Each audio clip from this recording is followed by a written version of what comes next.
Bapak Presiden kita sekarang ini, Bapak Presiden Prabowo Subianto ini kesian. Kenapa kesian? Karena 10 tahun kemarin ibaratnya negara mengadakan pesta, saudara. Pesta, piringnya udah pada kotor, gelasnya kotor, sendoknya kotor, pestanya besar-besaran, semuanya kotor. Selesai pesta pergi, Prabowo datang, disuruh cuci piring. Kesian tidak? Kesian tidak?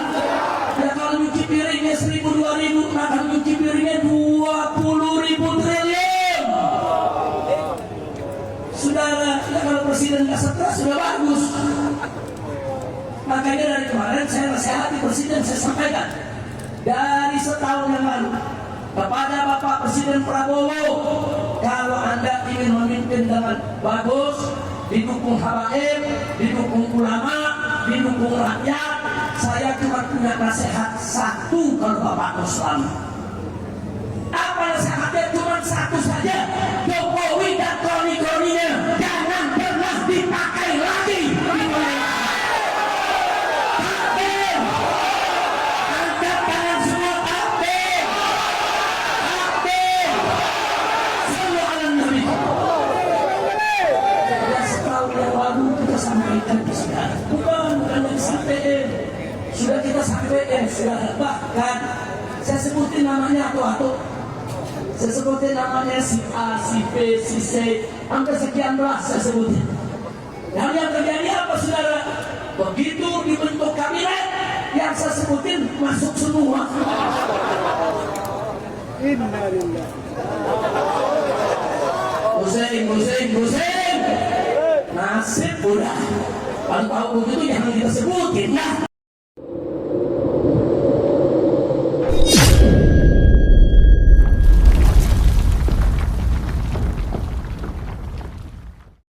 Besar dunia saudara yang mengajarkan ideologi Marxisme, Leninisme, komunisme saudara, orang ateis yang tidak percaya Tuhan saudara. Apa kata Karl Marx? Karl Marx mengatakan dalam bukunya saudara, dia katakan agama itu adalah belenggu, agama itu adalah kurungan yang mengkungkung umat manusia. Agama itu sudah mempersempit ruang gerak manusia. Agama itu menjaga jiwa kita, menjaga mental kita. Kata Karl Marx, karenanya kalau manusia mau hidup merdeka, mau hidup bebas, tanpa kungkungan, tanpa belenggu, maka merdekakan mentalnya dari ikatan agama. Bahaya tidak? Bahaya tidak? Jadi revolusi mental itu membebaskan mental dari ikatan agama. Jangan mau diatur dengan agama. Agama itu aturan Tuhan, itu mempersempit ruang gerak hidup manusia, saudara. Saya makanya dalam begini saudara, sesat tidak? Kafir tidak? Kalau orang Islam ikuti ini murtad tidak? Na'udzubillah min. Saya udah ingetin 10 tahun yang lalu. Satu, saya bilang revolusi mental ini gangguannya PKI. Nggak boleh kita pakai lagi. Jangan hidupkan lagi. Kalau mau dihidupkan saya jadi curiga, apakah presidennya PKI? Saya sampaikan dulu ya kawan. Apa presidennya PKI atau anak PKI, turunan PKI, sehingga ingin menghidupkan kembali jargon tersebut. Itu satu. Yang kedua, ini kan ajaran Karl Marx, ini ajaran komunis. Revolusi mental itu adalah merevolusi jiwa kita agar merdeka dari ikatan aturan agama. Agama apa saudara? Mau agama Islam, mau agama Kristen, mau agama Buddha, mau agama Hindu, semua diserahkan. Mereka bilang yang namanya agama itu adalah belenggu bagi jiwa manusia. Maka itu harus dilakukan gerakan revolusi mental, ajak umat manusia merdekakan mentalnya, jiwanya dari semua ajaran agama. Sudah. Begitu saya tanya, bahaya tidak? Bahaya. Bahaya tidak? Bukan hanya bahaya bagi Islam, bagi semua umat beragama, saudara. Inilah yang namanya ajaran ateis, saudara.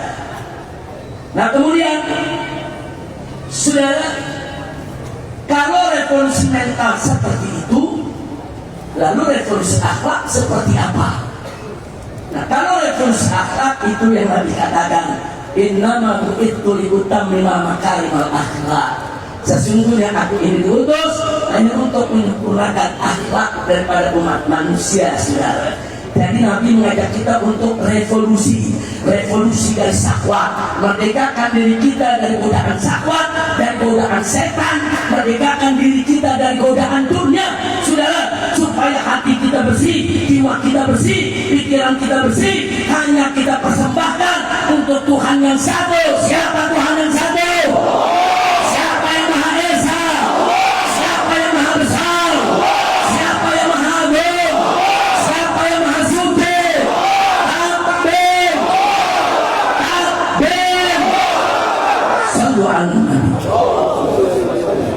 Itu revolusi akhlak, saudara. Dari revolusi akhlak, kita bersihkan diri kita dari segala maksiat, dari segala akhlak kotor, akhlak najis, akhlak yang tidak baik, saudara.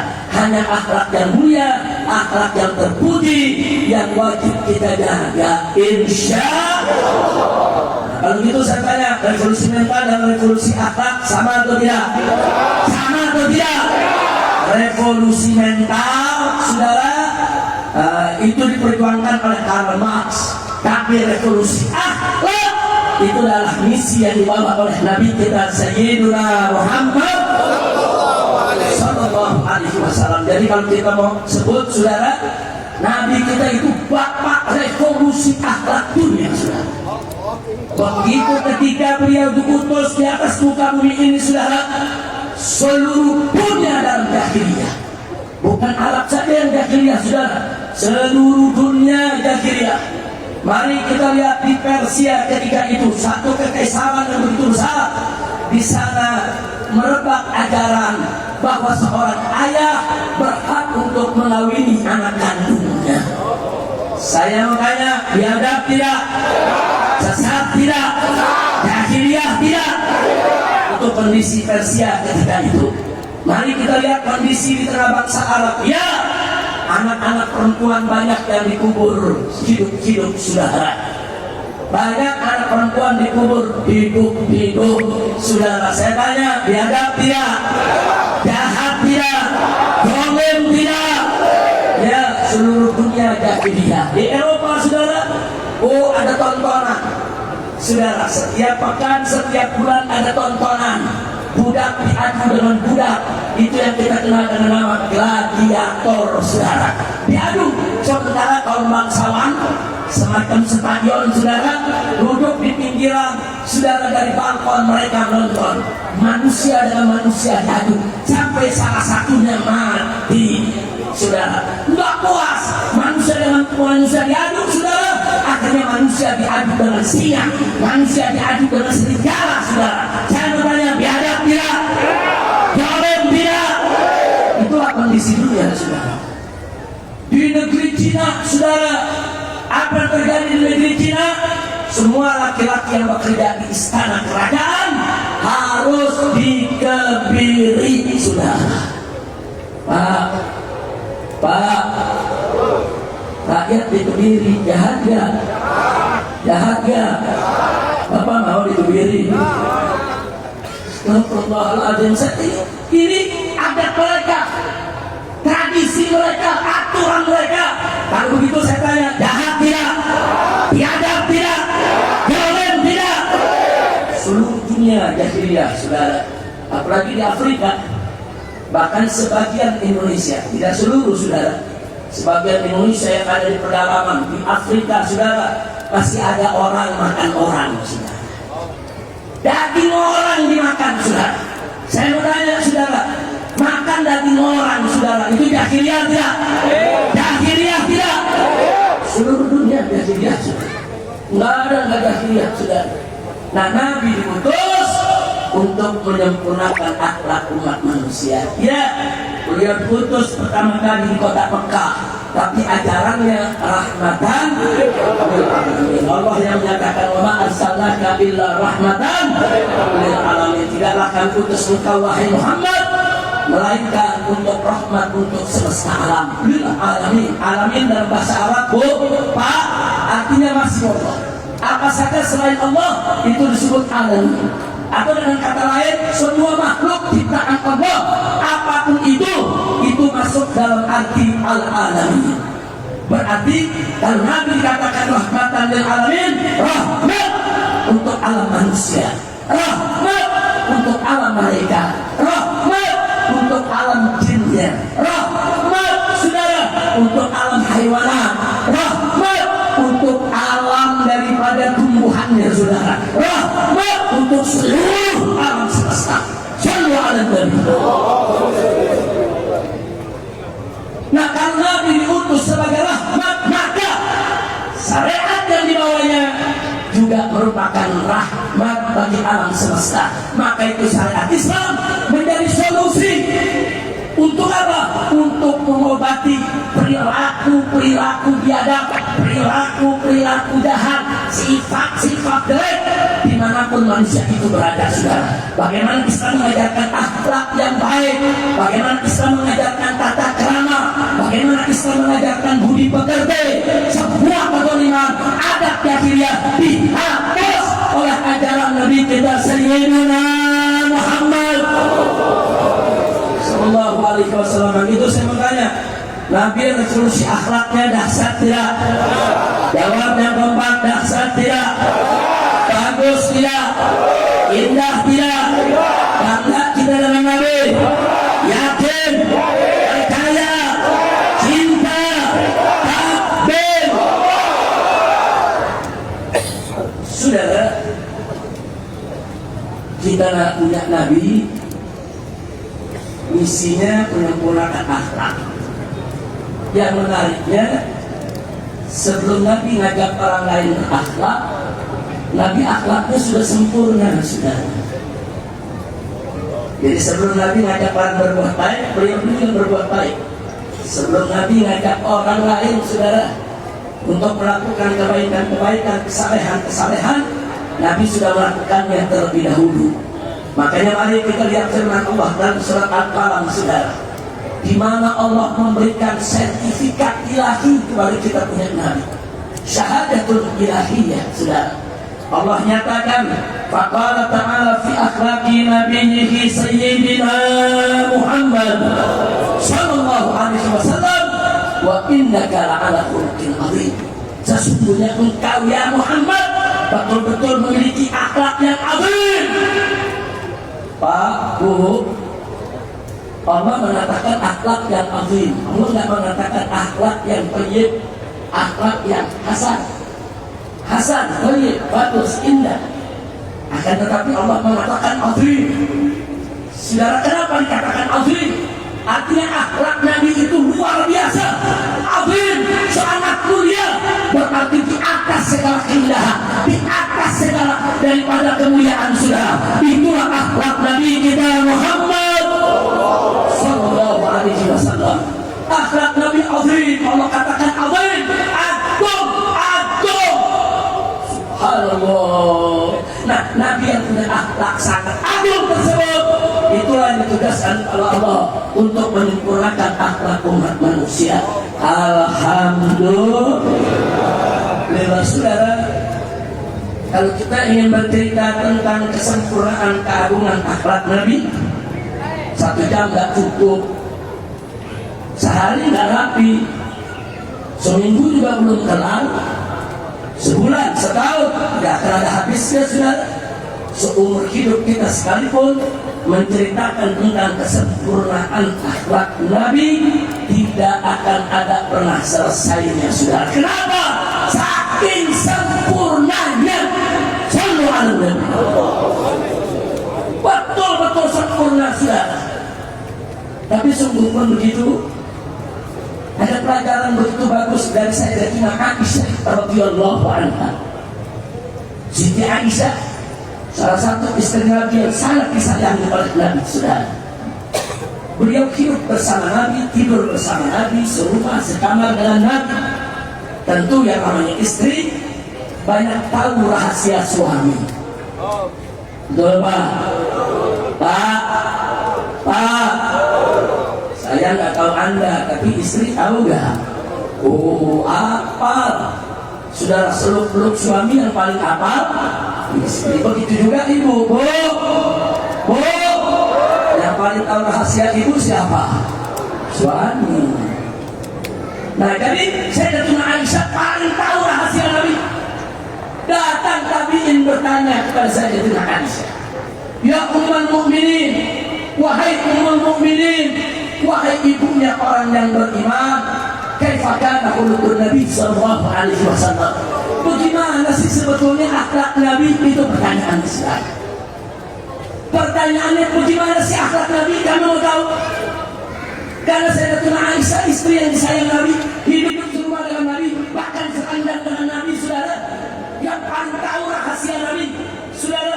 Sekarang sahabat bertanya, tabi'in bertanya kepada Sayyidatuna Aisyah radhiyallahu anha, ditanya, kaifa kana khuluqun Nabi? Bagaimana itu sebetulnya akhlak Nabi? Apa jawaban Sayyidatuna Aisyah? Saudara, dengan kecerdasannya, dengan kepintarannya, dengan keluar biasaannya, dengan spontanitasnya, sudah badahiyah, beliau langsung menjawab singkat, padat, ringkas, jelas. Beliau katakan, karena khuluqul Quran. Subhanallah. Singkat jawabnya, singkat, karena khuluqul Quran. Khuluq Nabi, akhlak Nabi, tidak lain dan tidak bukan adalah Al-Quran. Subhanallah. Kenapa saya katakan jawaban ini ringkas, jelas, singkat, padat, saudara? Lihat, cuma berapa kata? Karena khuluqul Quran, akhlaknya Al-Quran, turun begitu aja, saudara. Tapi maknanya luar biasa. Ucapan Sayyidatuna Aisyah tadi berarti menjelaskan kepada kita bahwa semua perbuatan Nabi, ucapan Nabi, perilaku Nabi, apa saja yang dilakukan oleh Nabi, saudara, sepanjang apa yang dilakukan oleh Sayyidatuna Aisyah, tidak lain dan tidak bukan adalah pengamalan isi kandungan Al-Quran. Bagaimana Al-Quran itu membimbing, saudara, begitulah kita punya akhlak, kita punya Nabi. Bagaimana Al-Quran itu membina, begitu akhlak Nabi kita, saudara. Al-Quran memerintahkan begitu banyak kewajiban, semua dikerjakan oleh Nabi. Tidak ada satupun kewajiban yang ditinggalkan oleh Nabi, saudara. Al-Quran mengharamkan berbagai kemungkaran dan kemaksiatan. Demi Allah, tidak ada satupun kemaksiatan yang pernah dilakukan oleh Nabi seumur hidupnya, saudara. Bahkan, saudara, di benak Nabi, demi Allah, jangankan berbuat maksiat, terlintas di benak Nabi, di pikiran Nabi untuk melakukan maksiat tidak pernah terjadi seumur hidupnya. Takbir, sallu ala Nabi. Luar biasa, saudara. Jadi jawaban Siti Aisyah ini cerdas. Anak Nabi Al-Quran. Jadi bacaan Al-Quran, belajar Al-Quran, gali Al-Quran, saudara, itu akhlak kita punya Nabi.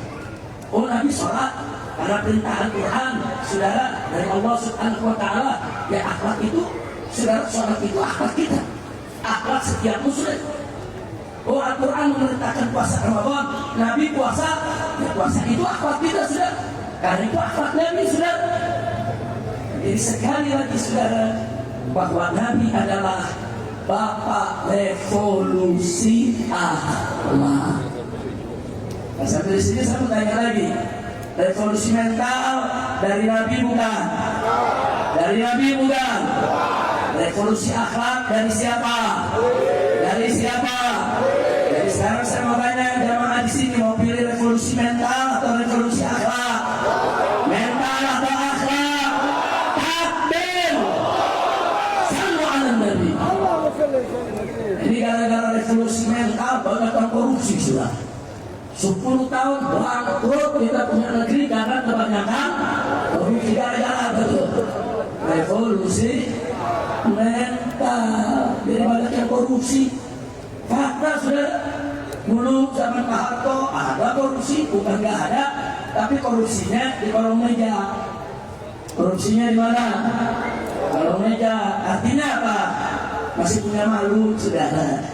Masih punya malu. Masuk reformasi 98. Kita pikir negeri akan lebih baik. Alhamdulillah, harapannya luar biasa. Ternyata saudara korupsinya naik di atas meja. Zaman Pak Harto korupsi kolong meja. Setelah korupsi, saudara, setelah reformasi korupsi di atas. Begitu revolusi mental, meja-mejanya dikorupsi. Kacau tidak? Ayo sama kalian semua, kacau tidak? Kacau tidak? Gara-gara revolusi apa tuh? Revolusi? Udah kacau, saudara. Korupsi nggak tanggung-tanggung, gila-gilaan, saudara. Sampai triliun-triliunan. Masya Allah, saya mau tanya orang Siantar pernah lihat duit 1 triliun? Bang Kompak pernah enggak? Kesian. Jujur pernah lihat gak? Nggak pernah lihat. Sama. Aku juga nggak pernah lihat. Cuma sedih aja. Sudah sakit hati. Kok korupsi yang triliun-triliunan, saudara? Inna lillahi wa inna ilaihi raji'un. Nah, saudara, satu lagi saya kasih contoh. Dulu di zaman Pak Harto, negara membangun BUMN, saudara. Apa itu BUMN? Badan Usaha Milik Negara, saudara. Ada yang ngurus perbankan, ada yang ngurus perumahan, ada yang ngurus penerbangan, ada yang ngurus perkebunan, ada yang ngurus kehutanan, ada yang ngurus lingkungan, saudara, ada yang ngurus pendidikan, kesehatan, dan lain sebagainya. Untuk apa itu dibangun, saudara? Badan Usaha Milik Negara. Ada yang bikin bangun, saudara. Nah, itu termasuk Garuda penerbangan, itu BUMN, saudara. Nah, untuk apa? Untuk bisnis, dagang. Negara dagang, saudara. Jangan fair. Untuk apa keuntungannya? Untuk membiayai negara.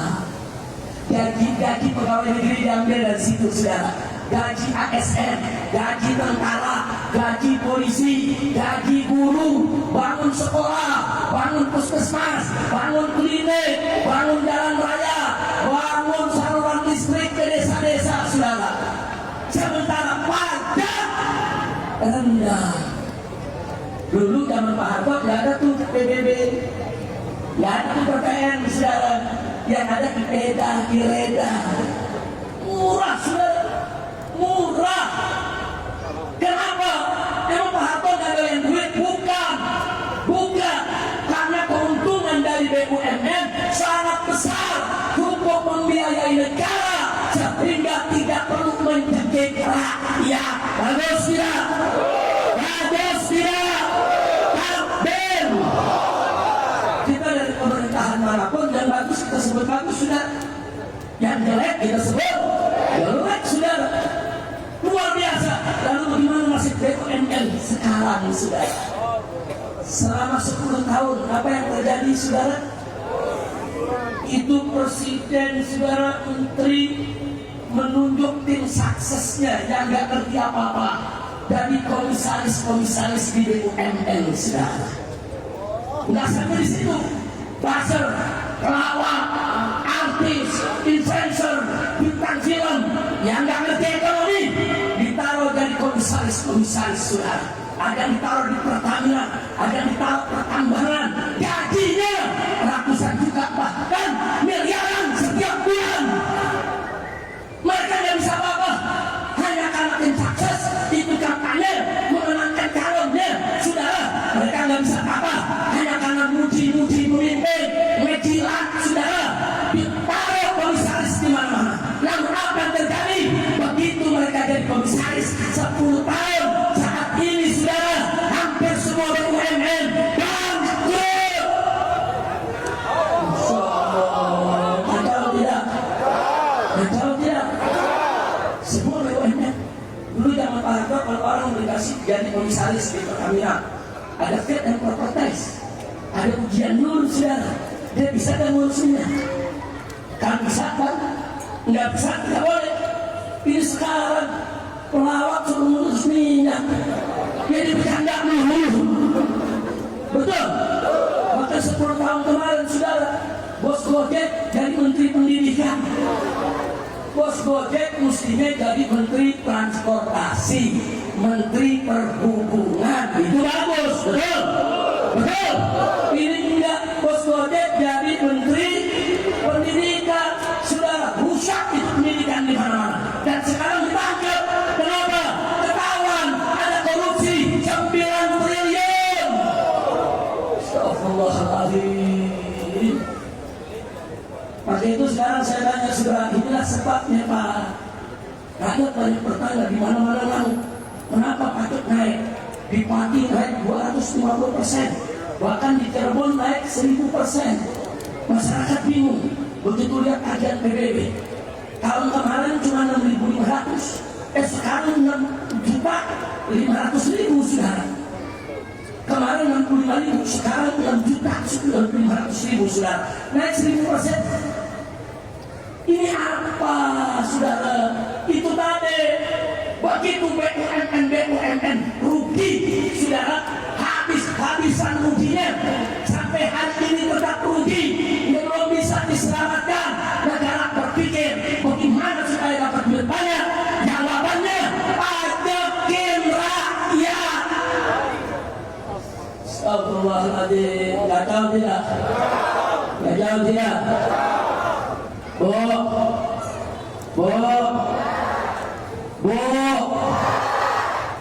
Pak.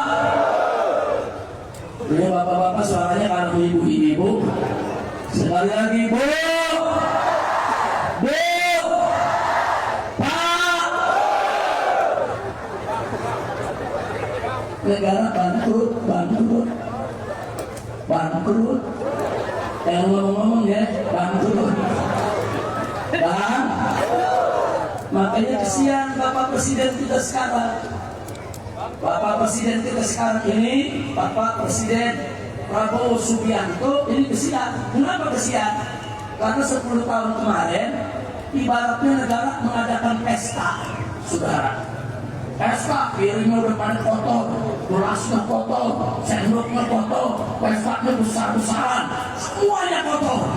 Selesai pesta pergi, Prabowo datang, disuruh nyuci piring. Kesian tidak? Kesian tidak? Ya kalau nyuci piringnya 1.000-2.000, maka nyuci piringnya 20.000 triliun. Saudara, ya kalau presiden nggak stres sudah bagus. Makanya dari kemarin saya nasihati presiden, saya sampaikan dari setahun yang lalu kepada Bapak Presiden Prabowo, kalau Anda ingin memimpin dengan bagus, didukung habaib, didukung ulama, didukung rakyat, saya cuma punya nasihat satu kalau Bapak Islam. Apa nasihatnya? Cuma satu saja, Jokowi dan kroni-kroninya jangan pernah dipakai lagi.